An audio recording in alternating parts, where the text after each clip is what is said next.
Syntax, ये English grammar के syllabus में है क्लास 11th और 12th के। देखिए इसकी परिभाषा क्या होती है। अगर हिंदी में बात करें तो वाक्य में शब्दों को उचित स्थान पर सही रूप में प्रयोग करने को सिंटैक्स कहते हैं। मतलब the correct arrangement of words in a sentence is called syntax. मतलब इसके अंतर्गत वो सभी नियम आते हैं जो सही अंग्रेजी लिखने के लिए अनिवार्य है। मतलब सही तरीके से इंग्लिश को लिखने के लिए जितने भी रूल्स हैं वो सभी इसके अंतर्गत आते हैं। तो हम बारी बारी से सारी चीज़ें पढ़ेंगे। जैसे पहले है रूल्स ऑफ आर्टिकल्स। पहला क्या है? Rules of articles. पहले हम इसके बारे में पढ़ेंगे। तो चलिए शुरू करते हैं। अगर हम इंग्लिश में देखें तो ए, एन और द को आर्टिकल कहा जाता है। ए एन द को क्या कहते हैं? आर्टिकल। और ये दो प्रकार के होते हैं, इनको दो ग्रुप में डिवाइड किया गया है। पहला है इनडिफिनिट आर्टिकल। ए और एन को इनडिफिनिट आर्टिकल कहा जाता है क्योंकि ये अनिश्चित नाउन के पहले आता है। जैसे आई सी अ बॉय, अब मैंने एक लड़के को देखा, एक लड़का, पता नहीं कौन सा लड़का था, ठीक है। एनी बॉय, कोई लड़का होगा। आई सा एन आउल, कोई उल्लू होगा, ठीक है, जिसे मैंने देखा, मैंने एक उल्लू देखा, तो आई सा एन आउल। तो ये इनडिफिनिट है, अनिश्चित नाउन के पहले इनका प्रयोग किया जाता है और इसीलिए इसे इनडिफिनिट आर्टिकल कहते हैं। और साधारणतया हम देखते हैं कि ये सिंगुलर काउंटेबल नाउन्स के साथ प्रयोग होता है। सिंगुलर का मतलब एक वचन, काउंटेबल नाउन का मतलब जिनको गिना जा सके, उनके साथ इनका प्रयोग होता है। और जो अनकाउंटेबल नाउन होते हैं जिनको हम गिन नहीं सकते, इनके साथ इनका प्रयोग नहीं किया जाता क्योंकि ए और एन है तो ये एक को ही दर्शाता है। तो सिंगुलर काउंटेबल नाउन के साथ इसका प्रयोग करते हैं। हम अनकाउंटेबल नाउन के साथ इसका प्रयोग नहीं करेंगे। किसका? इनडेफिनिट आर्टिकल ए और एन का। A chair is made of wood. A chair is made of wood. इस वाक्य में चेयर क्या है? काउंटेबल है, कुर्सी को हम गिन सकते हैं, इसलिए हमने कहा कि एक कुर्सी लकड़ी की बनी है, ठीक है। तो यहाँ पे ए का प्रयोग हुआ है। लेकिन वुड यहाँ क्या है? अनकाउंटेबल। जो वुड होता है, ध्यान दीजिएगा, WOOD, वुड, ये अनकाउंटेबल होता है, इसको हम गिन नहीं सकते, इसीलिए हम इसके पहले ए और एन का प्रयोग नहीं करेंगे। अब जो दूसरी कैटेगरी है इसकी, वो है डेफिनेट आर्टिकल। डेफिनेट का मतलब होता है निश्चित। तो जहाँ पर कोई भी चीज़ फिक्स है, निश्चित है, वहाँ पे आर्टिकल द का प्रयोग किया जाता है। Very very important. ये निश्चित नाउन के पहले प्रयोग होता है। जैसे I went to meet the teacher. I went to meet the teacher, मैं गया टीचर से मिलने। देखिए दुनिया में बहुत सारे टीचर हैं, लेकिन अगर मैं कह रहा हूँ मैं टीचर से मिलने गया, तो इसका मतलब मैं किसी स्पेसिफिक टीचर से मिलने गया। और ये बहुत ही इंपॉर्टेंट है। अगर आप सेंटेंस को बहुत गहराई से नहीं समझेंगे इस तरीके से, तो यहाँ पे प्रॉब्लम हो जाती है आर्टिकल्स में कि हम क्या लगाएंगे, ठीक है। तो यहाँ पे द क्यों लगा? क्योंकि अगर मैं मिलने जा रहा हूँ तो मुझे पता है मुझे किस टीचर से मिलना है, टीचर फिक्स है, इसीलिए हम यहाँ पे आर्टिकल द का प्रयोग कर रहे हैं। तो ये है इनका डिवीज़न दो कैटेगरी में, डेफिनेट आर्टिकल और इनडेफिनेट आर्टिकल। अब हम देखेंगे ए का प्रयोग, आर्टिकल ए का प्रयोग। देखिए रूल ए क्या कहता है? इनडेफिनिट आर्टिकल ए का प्रयोग साधारणतया उन नाउन्स के पूर्व जिनकी गिनती की जा सकती है किया जाता है, जिनका उच्चारण कॉन्सोनेंट यानी कि व्यंजन की आवाज़ से होता है, ठीक है। जैसे अ डॉग, डॉग का जब उच्चारण करते हैं ड आ रहा है, ड, तो ड क्या है? व्यंजन है, इसीलिए इसके पहले अ लगा। अ वुमेन, वुमेन के पहले व है तो अ लगा। हॉर्स, हॉर्स के पहले ह है तो अ लगा। बॉय, टेबल, तो ये सब ऐसे नाउन है जिनका उच्चारण व्यंजन से हो रहा है। उच्चारण करते वक्त सबसे पहले व्यंजन आ रहा है, इसलिए यहाँ पे अ लगेगा, ठीक है। और जब यू की आवाज़ आती है तब भी, जैसे कि अगर यू लिखा हुआ है यू, तो आप ये मत देखिए कि ये यू AEIOU है तो यहाँ पे हम एन लगा देंगे, नहीं, यू है, लेकिन अगर ध्वनि यू की निकल रही है तो भी ए का ही प्रयोग हुआ। जैसे a university, a European, a utensil, a union, यहाँ पे यू है लेकिन अ क्यों लग रहा है? क्योंकि ध्वनि हम क्या देख रहे हैं? व्यंजन की है, यू, य, ठीक है ना। जब ओ की आवाज़ व हो, देखिए अगर ओ है तो आप ये मत देखिए कि ओ है तो हम एन लगा दें। अगर यहाँ पे ओ अगर व की ध्वनि निकाल रहा है, हम ध्वनि से पहचानते हैं, तो यहाँ पे अ का प्रयोग किया जाएगा। जैसे अ वन आइड मैन, एक आँख का आदमी, अ 1 रुपी नोट, तो यहाँ पे ओ है लेकिन वन आ रहा है ना, तो इसलिए आर्टिकल ए का प्रयोग होगा। ये दोनों शब्द व ध्वनि से आरंभ होते हैं, इसलिए इनके पहले आर्टिकल अ लगा हुआ है। अब डी क्या कह रहा है, एक वचन में जातिवाचक संज्ञा मतलब कॉमन नाउन से पहले वन का भाव प्रकट करने के लिए ए का प्रयोग होता है। मतलब देखिए, अगर कोई कॉमन नाउन है तो अगर आप ये दर्शाना चाहते हैं आप कि हम वहाँ एक को दर्शाएं, तो वहाँ पे अ का प्रयोग कर दिया जाता है। He has a book in his hand, यहाँ पे अ बुक मतलब उसके हाथ में एक किताब है, तो यहाँ पे अ वन को प्रदर्शित करता है। अ किंग हैड 4 सन्स, ये अलग रूल है, पहले रूल पढ़ लीजिए।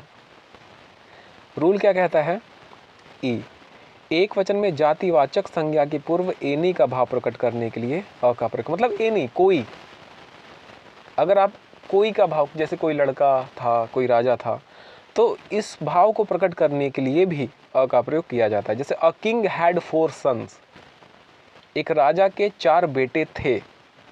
अब राजा कौन था, कोई राजा था, ठीक है। तो जब कोई का भी भाव प्रकट करना होता हो तो भी यहाँ पे अ का प्रयोग किया जाता है।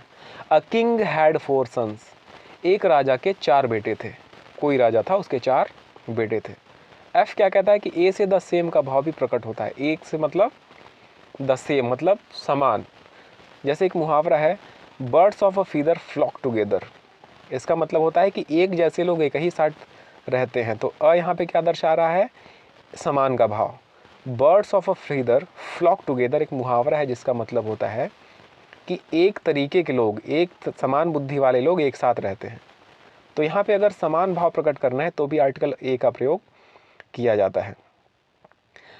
आगे चलते हैं जी। जब एक व्यक्तिवाचक संज्ञा, व्यक्तिवाचक का मतलब प्रॉपर नाउन का प्रयोग एक जातिवाचक संज्ञा के रूप में किया जाए तो उसके पहले आर्टिकल अ का प्रयोग होता है। जैसे ही इज अ शाइलॉक, देखिए शाइलॉक क्या है, जैसे राम मोहन किसी का नाम है, वो प्रॉपर नाउन है। लेकिन जब प्रॉपर नाउन को हम कॉमन नाउन के रूप में यूज़ करें, जैसे ही इज अ शाइलॉक, वह एक शाइलॉक है। शाइलॉक एक बुरा व्यक्ति था, एक कहानी में उसका एक बुरा किरदार था। तो हम जब किसी व्यक्ति को देखेंगे तो हम क्या कहेंगे, अरे वो एक शाइलॉक है, वो एक गंदा आदमी है, समझ रहे हैं। तो यहाँ पे शाइलॉक एक कॉमन नाउन के रूप में यूज हुआ है, इसलिए इसके पहले आर्टिकल ए का प्रयोग किया गया है। ठीक है, तो अगला है एच।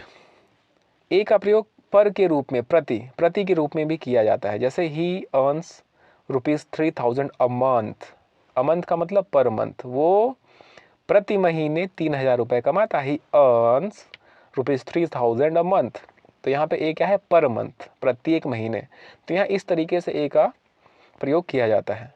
अब कुछ सेंटेंसेस ऐसे हैं जो कि आप देख के समझ में आ जाएगा कि आपको कैसे प्रयोग करना है। जैसे a noise, a pity, a nuisance, a bad cold, a headache, a temperature. ठीक है, पिटी का मतलब होता है दयनीय, दया। ठीक है, जब किसी की बुरी स्थिति होती है, व्हाट अ पिटी, कितनी दयनीय बात है। व्हाट अ नुइसेंस, उपद्रव। अ बैड कोल्ड, एक बुरा कोल्ड मतलब जैसे सर्दी जुकाम खांसी हो जाता है, तो अ बैड कोल्ड। अ हेडेक, एक सर दर्द। अ टेम्परेचर, एक तापमान। तो इन सब के साथ भी हम क्या प्रयोग करते हैं, अ का प्रयोग करते हैं। तो ये आपको क्या करना है कि जो सेंटेंसेस आप पढ़ेंगे, यूज़ करेंगे, तो आपके प्रैक्टिस में आ जाएगा और ये चीज़ें आपको बिल्कुल भी परेशान नहीं करेंगी। ठीक है, तो इन सब के पहले भी what a pity, what a noise, what a nuisance, what a I got a bad cold, I have a headache. ठीक है, तो इस तरीके से इसका प्रयोग किया जाता है। अगला देखिए, कई सारे जो इडियोमेटिक फ्रेजेस होते हैं, मतलब कई सारे जो मुहावरे होते हैं, मुहावरे के वाक्यांश होते हैं, मुहावरों में भी अ का प्रयोग किया जाता है, आर्टिकल ए का प्रयोग किया जाता है। All of a sudden, all of a sudden एक मुहावरा है जिसका मतलब होता है अचानक से। ऑन अ लार्ज स्केल, ये एक मुहावरा है। ऑन अ लार्ज स्केल का मतलब होता है बड़े स्तर पे। टू बी इन अ हरी मतलब बहुत ही जल्दीबाजी में। To be in a rage मतलब इसका भी मतलब होता है बहुत ही क्रोध में होना। ठीक है, तो इस तरीके से हम आर्टिकल अ का प्रयोग करते हैं। बहुत ही आसान है, आप एक दो बार इसको देखेंगे और हम जब प्रैक्टिस करेंगे सेंटेंसेस की तो आपको चीज़ें समझ में आ जाएंगी। इस तरीके से हम अब देखेंगे आर्टिकल एन का प्रयोग। देखिए रूल क्या कहता है कि इनडिफिनिट आर्टिकल एन का प्रयोग उन शब्दों के पहले होता है जो किसी स्वर ध्वनि से आरंभ हो। आपको ए ई आई ओ यू तो देखना है, प्लस ये भी देखना है कि क्या ये स्वर ध्वनि प्रोड्यूस कर रहा है। आपको उस ध्वनि भी देखनी होगी जिनका उच्चारण वॉवेल की तरह होता है। जैसे एन एलिफेंट, एलिफेंट में ए आ रहा है, E, an elephant, an S, an orange, an umbrella, an ink pot. तो इन सब के पहले जब हम जैसे अम्ब्रेला कह रहे हैं तो अ आ रहा है, इंक पॉट में ई आ रहा है। तो जब स्वर ध्वनि आएगी तो ऐसे नाउन के पहले हम किसका प्रयोग करेंगे? आर्टिकल एन का। ठीक है। अब अगला रूल क्या कहता है? जिन शब्दों में एच साइलेंट हो, ध्यान दीजिएगा, जिसमें जब शब्दों में एच साइलेंट हो उसके पहले एन का प्रयोग करेंगे। जैसे किसी में एच रहेगा तो आपको लगेगा वो ह है, लेकिन वो एच साइलेंट है। जैसे एन आर, इसको हावर नहीं पढ़ते, उसको कहना an hour. An honest man, इसको हॉनेस्ट नहीं पढ़ते, हॉनेस्ट गलत है, an honest man. An honourable man, an heir, heir का मतलब होता है उत्तराधिकारी, हेयर नहीं कहते, एन एयर। तो यहाँ पे एच साइलेंट रहेगा, वहाँ पे स्वर की ध्वनि आएगी और उन जगहों पर भी हम किसका प्रयोग करेंगे? एन का प्रयोग करेंगे। अगला रूल क्या कहता है? जब कोई शब्द एच से प्रारंभ हो, ध्वनि ह की हो, लेकिन प्रथम भाग जो सिलेबल पर जोर न हो, तो हम ज़्यादातर केसेस में एन का प्रयोग करते हैं। जैसे an historical novel, an hotel. तो एच को हम होटल नहीं कहेंगे, होटल ही कहेंगे, लेकिन इस पे बहुत ज़्यादा जोर नहीं है। ठीक है, तो ऐसे केसेस में भी हम क्या करेंगे? एन का प्रयोग करेंगे। An historical moment, an hotel, तो इस तरीके से इसका प्रयोग होगा। अगला रूल क्या कहता है? उन कॉन्सोनेंट्स से आरंभ होने वाले संक्षिप्त रूप, एब्रीवेशंस। एब्रीवेशंस का मतलब होता है क्या? संक्षिप्त रूप। जैसे एमए, एलएलबी, एसडीओ, एसपी, ये है इनको एब्रीवेशंस कहते हैं, एब्रीवेशंस। जैसे एमपी, मेंबर ऑफ पार्लियामेंट, ये एब्रीवेशन है। तो अगर एब्रीवेशंस हैं और उनका भी उच्चारण वॉवेल से हो रहा है, किससे हो रहा है? वॉवेल से, तो भी हम एन का प्रयोग करेंगे। एब्रीवेशन है और उनका उच्चारण वॉवेल से हो रहा है तो एन का प्रयोग करेंगे। जैसे an MP, an LLB, an SDO, an SP, इस तरीके से एन का प्रयोग होता है। तो ये क्रमशः इस तरीके से पढ़े जाएंगे। ठीक है। अब अगला है द का प्रयोग। अब देखिए रूल क्या कहता है। आर्टिकल द, देखिए रूल क्या कहता है। रूल के हिसाब से द का प्रयोग उस समय होता है जब हम किसी खास यानी कि पर्टिकुलर व्यक्ति या वस्तु या जिसका पहले उल्लेख हो चुका हो या जिससे वक्ता परिचित हो के बारे में बात करते हैं। मतलब स्पेसिफिक होगा, पर्टिकुलर होगा। The book you want is out of print, जो किताब तुम्हें चाहिए, देखिए किताबें तो बहुत थी, लेकिन द बुक यू वॉन्ट, जो किताब तुम्हें चाहिए, इज आउट ऑफ प्रिंट, वो खत्म है, वो प्रिंट नहीं हुई है। The boy you see is my son, जिस लड़के को तुमने देखा वो मेरा बेटा है। मतलब लड़के बहुत है, लेकिन जिस लड़के को तुमने देखा, बॉय तो कॉमन नाउन है ना, बट जिस लड़के को तुमने देखा वो मेरा बेटा है, तो पर्टिकुलर, विशेष की बात हो रही है। द का प्रयोग देखिए। अब अगला रूल क्या कहता है? पर्वत श्रेणियों, मतलब माउंटेन रेंजेस, नदी, नहर, सागर, महासागर, खाड़ी, रेगिस्तान, द्वीप समूह।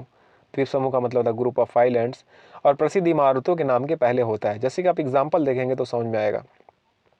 जैसे the Himalaya, the Ganga, the Suez Canal, the Red Sea, the Indian Ocean, the Persian Gulf, the Sahara Desert, the West Indies, the Taj Mahal. तो इनके पहले भी हम आर्टिकल द का प्रयोग करेंगे।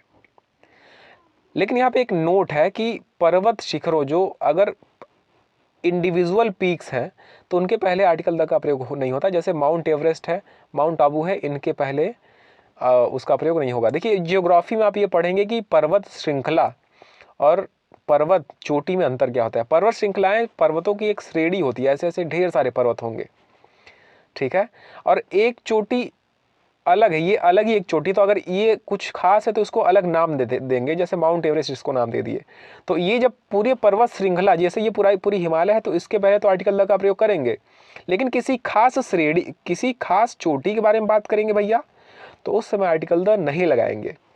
जैसे जो माउंट एवरेस्ट है, जो आपका माउंट एवरेस्ट है, वो हिमालय में एक चोटी है, तो हिमालय तो पूरी कई सारी चोटियों से मिलकर बना है, कई सारे पर्वत हैं, तो हिमालय के पहले द हिमालय लगाएंगे। लेकिन सिर्फ माउंट एवरेस्ट की बात करेंगे तो सिर्फ एक चोटी है, तो उसके पहले नहीं लगाएंगे। और सेम एग्जाम्पल है माउंट अबू, ये भी एक चोटी है, ठीक है।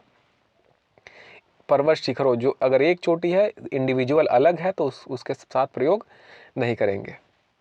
तो अगला नियम देखते हैं। एक वचन के कॉमन नाउन्स के जब वे समस्त जाति या वर्ग होल क्लास का बोध कराते हो तो उसके पहले द का प्रयोग होता है। मतलब अगर कोई कॉमन नाउन है और वो पूरी जाति का बोध कराए, कुछ ऐसा सेंटेंस है जैसे कि वो पूरी जाति का बोध कराने लगे, तो उस समय आर्टिकल द का प्रयोग किया है। जैसे कि the cow is a useful animal. देखिए यहाँ पे काउ क्या है, कॉमन नाउन है काउ, लेकिन कह रहे हैं कि गाय एक यूजफुल जानवर है, ठीक है ना। तो ये जो यहाँ पे काउ जिस सेंस में प्रयोग किया गया है कि इस दुनिया में जितनी भी गाय हैं वो यूजफुल है, मतलब इस समय ये पूरी की पूरी गाय की जितनी भी प्रजातियां उनकी बात कर रहा है, इसीलिए इसके पहले द लग गया। तो रूल समझ में आया।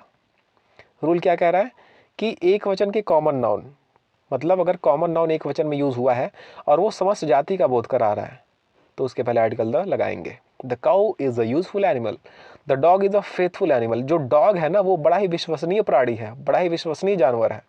तो मतलब सभी कुत्तों की बात हो रही है भैया, पूरे कुत्तों की जाति के बारे में बात हो रही है कि कुत्ते जो होते हैं बड़े ही विश्वसनीय जानवर होते हैं।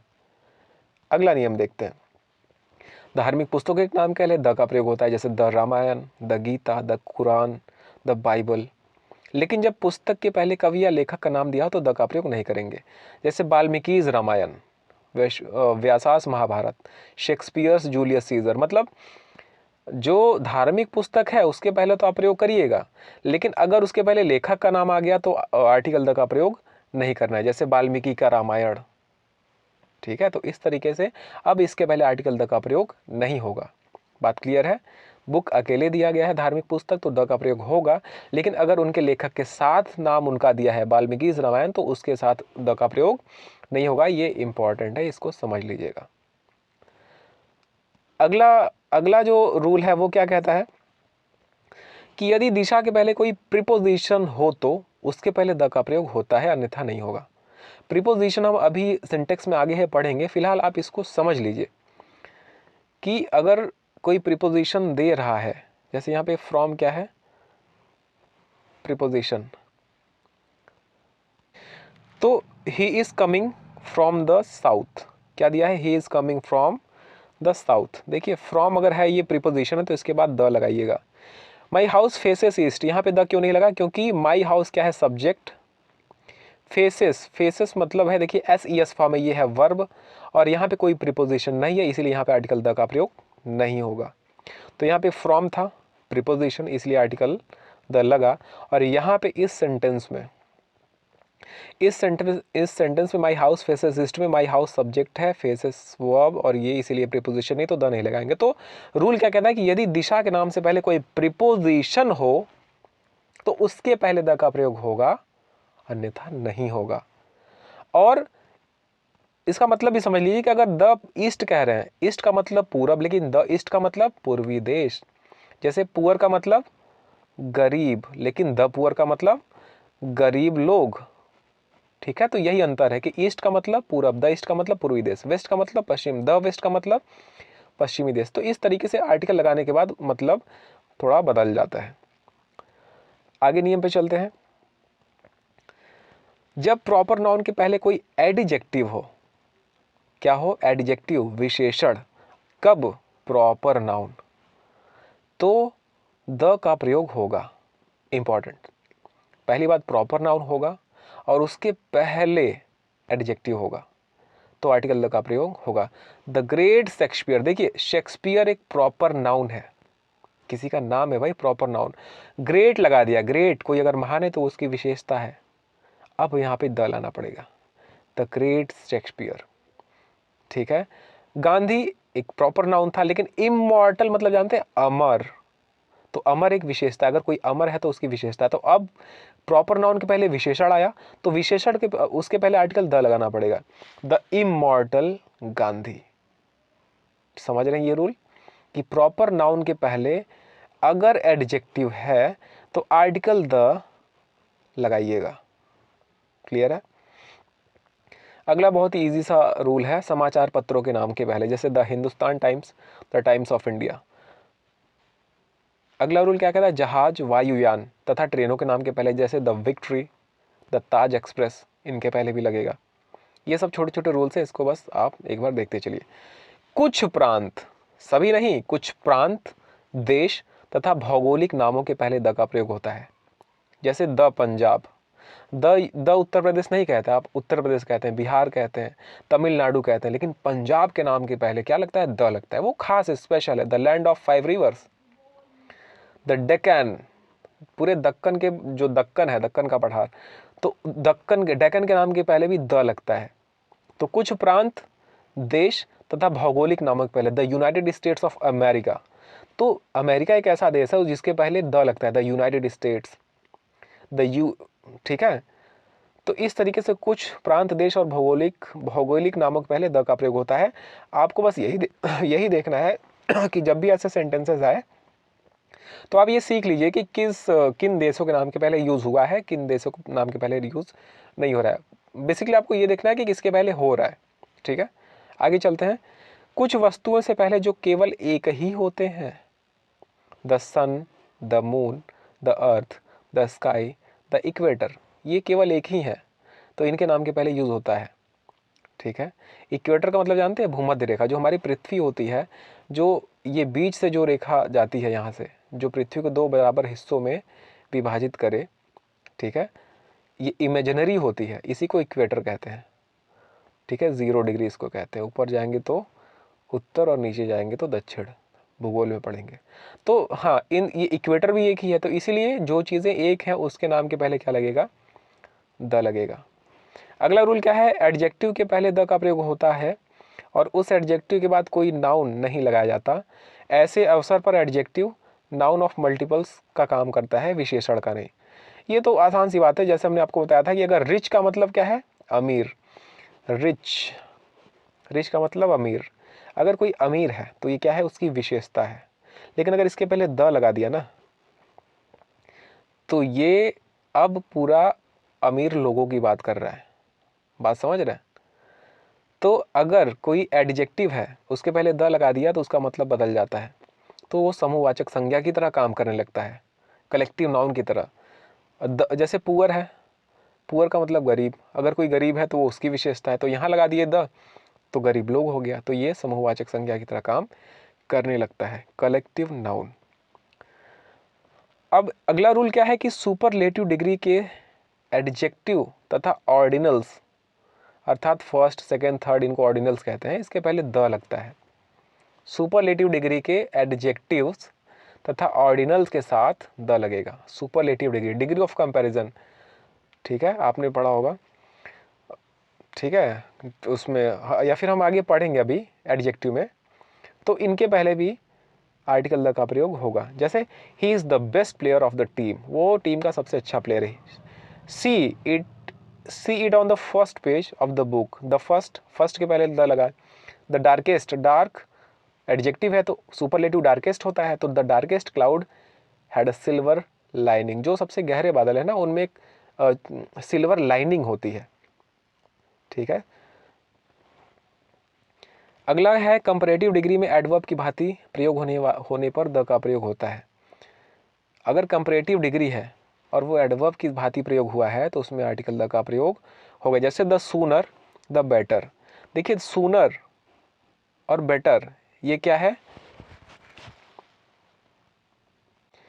ये एडवर्ब की तरह यूज किए जा रहे हैं इस सेंटेंस में, और इसीलिए यहाँ पे आर्टिकल द का प्रयोग होगा। देखिए, हाई एडवर्ब है, हाई क्या है, the higher you go the cooler you feel, जितनी ऊपर आप जाएंगे उतना ठंडा आपको महसूस होगा।